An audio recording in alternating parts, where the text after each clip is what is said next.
Hey y'all, Donnie Keith here, aka Auntie Peaches from the Aunties Radio Show, also on The Voice of Reason. I'm here to say that ever since my man started taking A game, he's been on top of his A game. When I say A game, I mean his A game. He's more focused. He's definitely working out more. His attitude is better. And he's not complaining of all over body aches due to poor blood circulation, because A-Game provides great blood circulation, if you know what I mean, ladies. That blood circulation.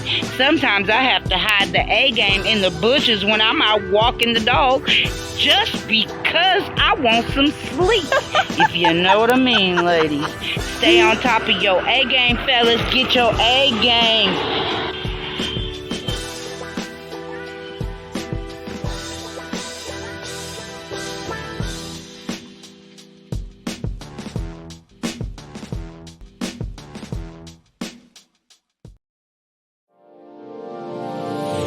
Hey all my Crimsonites, and welcome to the Crimson Cure channel, where we embrace our femininity, increase our womanly value, and celebrate our brothers. So join me on our feminine journey to learn, heal, and grow.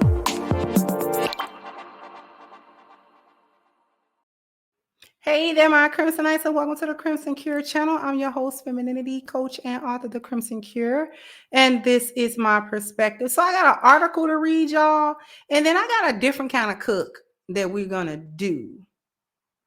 Y'all not gonna believe this, or maybe you will, but let me share my screen. Let me read an article to you.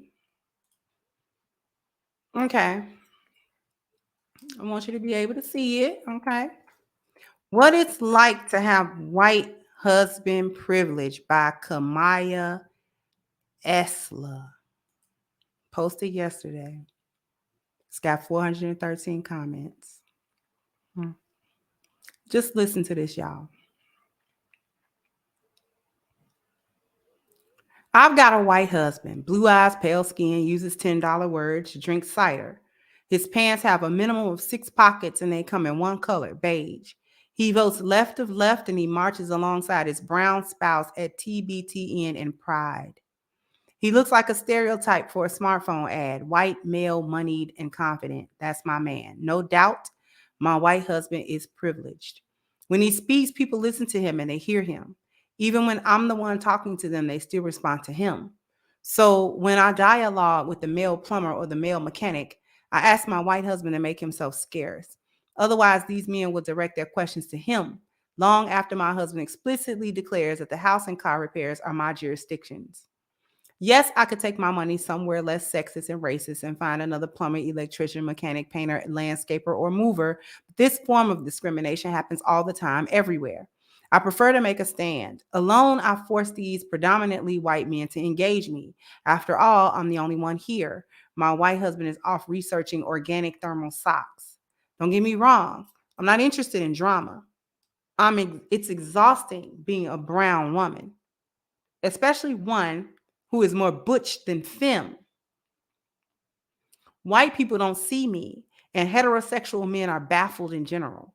To receive the same service and courtesy that my white husband receives can take repeat visits and conversations. First, they have to overcome their surprise that I'm articulate and I know what I'm talking about. Then they have to digest their comfort about serving a brown woman. Worst case scenario center on my expressing dissatisfaction with their conduct. They can be rude, inept, and mistaken, but there is no place for me to complain or question their performance. Experience and exhaustion have taught me when to bring along my white husband. For example, any visit to our son's school requires white male accompaniment. When my white husband appears at school to speak with the white female principal, he's treated like an involved and concerned parent, while I'm construed as reactive, demanding, and hysterical. So when I visit the principal, my husband comes along as a supporting cast. He sits turned towards me, forcing the principal to speak to me or the side of my husband's head, and he repeats what I say word for word in a show of solidarity. It's not hysterical when he says it. Yes, it's theatrical, a manipulation of white male privilege, but it works to take the edge off.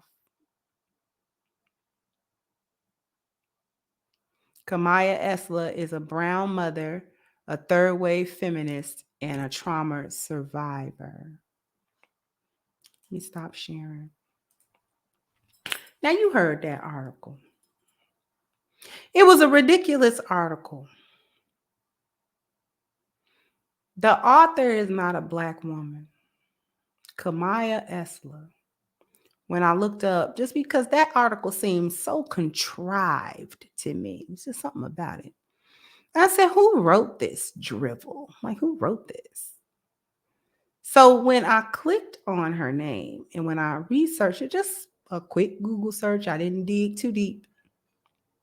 What I found was that Kamaya Esla is a feminist. She's an author. She's from Iran. She doesn't have a husband. Okay, she's queer. I'm going to let that sink in.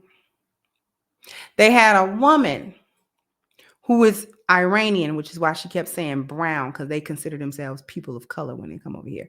The path to whiteness, I guess, has not been extended to them. Let her tell it, whatever, because the path of whiteness has been extended to them, Iranians and Armenians.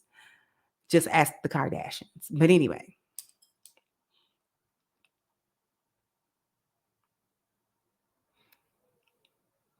This is her, just in case you're wondering. This is her. Just want to show you I don't know if you can see, this is her YouTube page. Let me stop sharing. I'm going to go and just, this is her. Let me come back to you.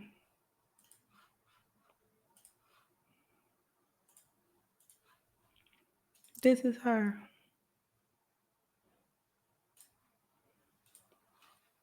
This her. This is Kamaya Esla. Okay?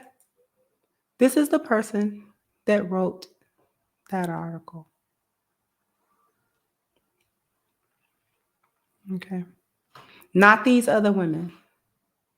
But I do believe that that was her. Okay?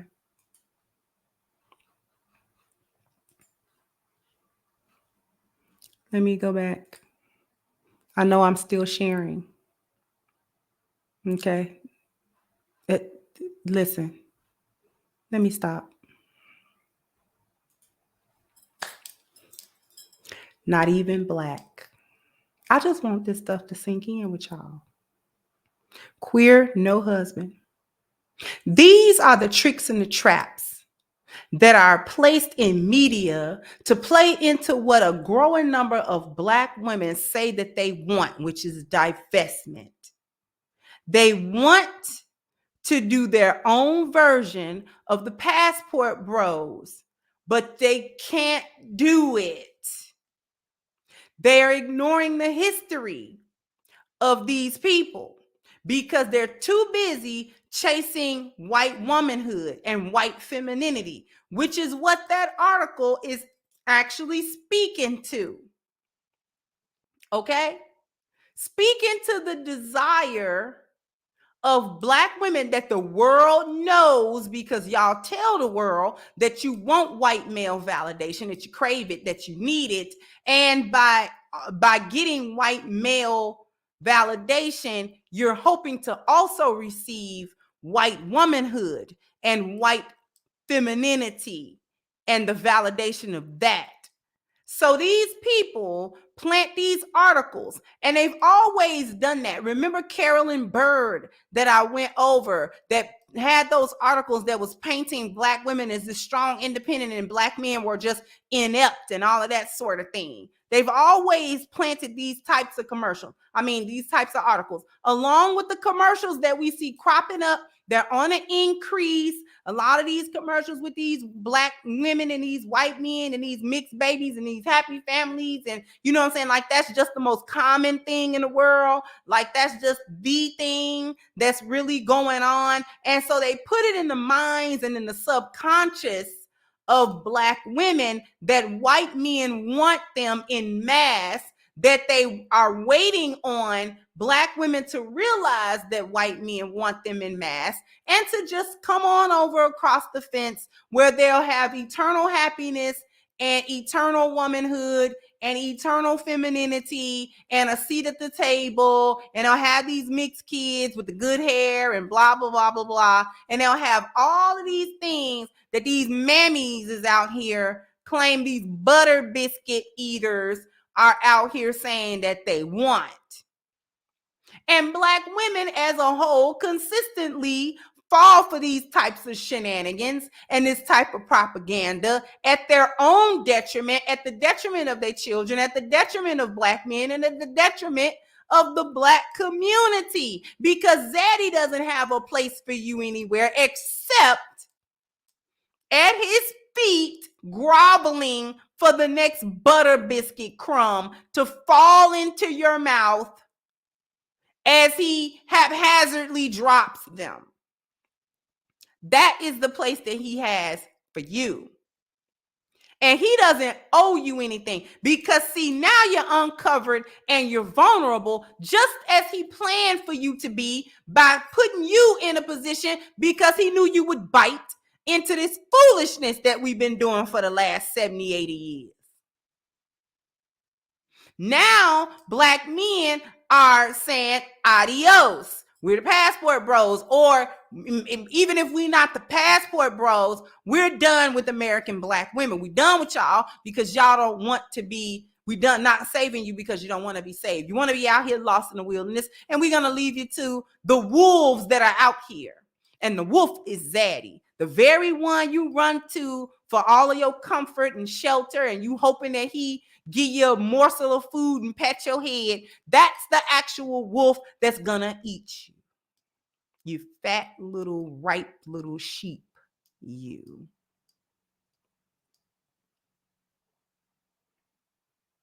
He doesn't owe you none of the promises that he made you, no matter what you sacrificed to be by his side. He don't owe you that. He never pays his debts. He never pays his debts. He never pay his debts. He always got promises in his mouth. That's what gets you going. That's what gets you hooked. He always got a promise for you that he don't never come through with, ever. He get what he want. He extract what he want, and then forget what you talking about. You can suffer and die for all he care. And that's what you're going to do, because he's going to make sure of it. Because you were so busy pining up and groveling up behind him, you forgot to look out for yourself. You forgot all of them promises that he break with everybody. He's a treaty breaker. He's an oath breaker. How many times we got to witness that for you to get it? But you don't get it because you love him. You love his dirty draws. It's the fact that this type of propaganda exists and that is increasing. It should actually concern you, Black women, not delight you, not soothe you. When has any of his propaganda ever helped you do or be better or achieve better? It has never done it, ever. So you got to pay attention. Attention. Stop taking the poison that he hands to you just because it's in a Kool-Aid cup. Or just because the poison is in a bottle of Henny. Or whatever your drink of choice is. Just because he hands you that poison covered in that drink of choice of yours, you're going to have to stop drinking it or die from it. Either way. Because if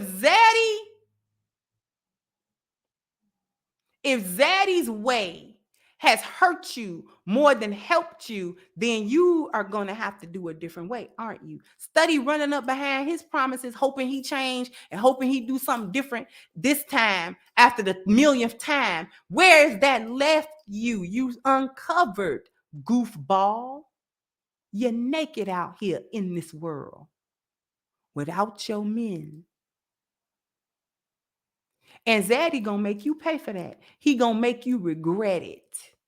He not gonna pay you what you quote unquote owed or what you were promised. He gonna make you regret that. He's going to put ashes in your mouth for it. Because that's what he do. If we know that there's a system set against us, then know that you will not be allowed to escape the clutches of that system unscathed. He don't like you either. In point of fact, he despised you more because you were willing to go against your own for him. Nobody likes a traitor. Nobody likes a betrayer or an oath breaker, not even the king oath breakers themselves. They don't like it because they know they can't trust you. That's why treason is met with death as a punishment, because nobody can trust you. You're a double agent. You go over there and say one thing, come over here and say one thing. I don't know what to believe. So what I'm going to do is I'm going to extract what I need to extract out of you, and then off with your head. We done. You don't get to sit in my camp, you traitor. No. You're done for. He's sending you back to the community that you set on fire in the hopes that you burn with it. He wants you to burn with it. He's not going to save you. Anyway, I want to bring everybody's attention to the petition that we have against Black Lives Matter organization. We are striving to let's get to our next goal, our next milestone, 15,000 signatures. Let's get to that. Our goal is 100,000 signatures so that we can go ahead and we can do our initiative. I actually showed this on my live stream, but I'm going to go ahead and show it here because this is what we're actually doing. The petition against Black Lives Matter organization. We have several steps that we want to do in order to get to a point where we are actually helping the communities that Black Lives Matter left in the lurch. Okay. And so part of step one of that is the actual petition to create a foundational interest group of at least 10,000 or more people to support the initiative. We've gotten those 10,000 signatures. Now let's go for 15, because if you see in the middle, it says keep building awareness to grow the petition to more than 100,000 signatures. Your signatures on this petition is important because it helps us to actually achieve our goal. If we take another look at it, just to go through it really quickly, first step is the initial 10,000 signatures. And then after that, to circulate a global release of the petition with many others to follow. And these are press releases meant to get the word out to the public, to get more eyes on the petition and more support for it. And then the next step after that is to nominate a national leader for the initiative. The person selected will be a red pill Black man who has a history of serving, has the best interests of our communities at heart, and knows how to navigate both social and political waters. An in-depth criteria has been established, and a few candidates are currently being vetted. So this is going to have almost, if you want to say it this way, a spokesperson for the initiative that we have. And we're going to keep building awareness, growing the petition to more than 100,000 signatures. And after that, we're going to connect with other individuals and groups to support the needs of our community. So these can even be the grassroots level of Black Lives Matter, because there is a difference between the Black Lives Matter Global Networking Foundation, which is like the part that the Patrice Cullors and her cohorts were in charge of. And then there are the grassroots Black Lives Matter chapters that didn't really have too much of a connection directly with the Global Networking Foundation. They're kind of on the ground doing their own support of the community. So connecting with those groups and other individuals who do activist work and to do community work. And also after that, to incorporate a proven success model to build our communities across America, which we already have a blueprint for. And finally, to use the funds retrieved to help Black men affected by injustice. So basically, what we're attempting to do, which the petition is step one of, we are attempting to basically do what Black Lives Matter did not do, which is address the needs of the community. So hopefully that was helpful to everyone who was watching.